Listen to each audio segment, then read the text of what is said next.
ये देखो जल मुर्गी, आपको एक चीज दिखा रही हूँ। ये अंदर गोता लगाया है। अब ये कम से कम कितनी देर तक रहेगी, कितने सेकंड तक देखते हैं, फिर ये बाहर निकलती है। इधर 2 है।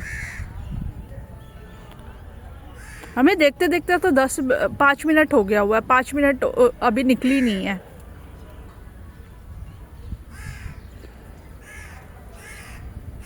क्या कुदरत ने ऐसी चीजें डाली है। वो निकली उधर।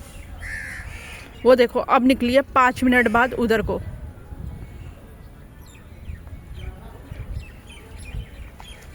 ये उड़ गई।